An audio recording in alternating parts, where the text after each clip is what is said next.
এখন বাজে রাত 11টা আর এদিকে আমি চলে আসলাম এইমাত্র ঘরে। রান্নাবান্না করে খাওয়া দাওয়া কমপ্লিট করে বাসনপত্র মেজে তারপর চলে আসলাম ঘরে।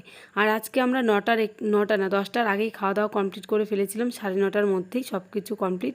কারণ আজকে নাকি চন্দ্রগ্রহণ, তাই তাড়াতাড়ি করে রাতের খাওয়াটা খেয়ে নিয়েছিলাম। সবাই কিন্তু আজকে সেটাই করেছিল, আর এই গ্রহণের মধ্যে না খাওয়াটাই ভালো। তো যাই হোক, তারপর এদিকে আমি এখন রোজ রাতে যা করি ঘুমানোর আগে সেটাই করলাম, চুলটাকে বেনুনি করে নিলাম যাতে তারপরের দিন সকালবেলা চুলে জট না লাগে। আর বেনুনি করা শেষ করে গাটারের কথা ভুলেই গেছি, তাই সামনে ছিল ক্লিপ, সেই ক্লিপটাই লাগিয়ে নিলাম, পরে গাটার লাগাতে হবে। আর এদিকে এখন করছি হচ্ছে আমার মুখটা একটুখানি ক্লিন। আসলে আমার দুদিকে কালো কালো দাগ হয়েছে, আমার যখন মেয়ে পেটে ছিল তখন এই দাগগুলো হয়েছিল। তো সেই দাগগুলো তোলার জন্য হোমিওপ্যাথি ওষুধ নিয়ে এসেছিলাম, তো সেই ওষুধটাই আমি লাগাচ্ছি তুলোর মধ্যে নিয়ে। তো অনেকটাই ফল পেয়েছি, তাই রোজ রাতে মুখ ধুয়ে এসে আমি এইভাবে লাগাই। লাগানোর পর সকালে খালি জল দিয়ে আবার মুখটাকে ধুয়ে নিই। তো চলো টাটা, আমার সব কিছু কমপ্লিট, এখন ঘুমিয়ে পড়বো। তো চলো, গুড নাইট।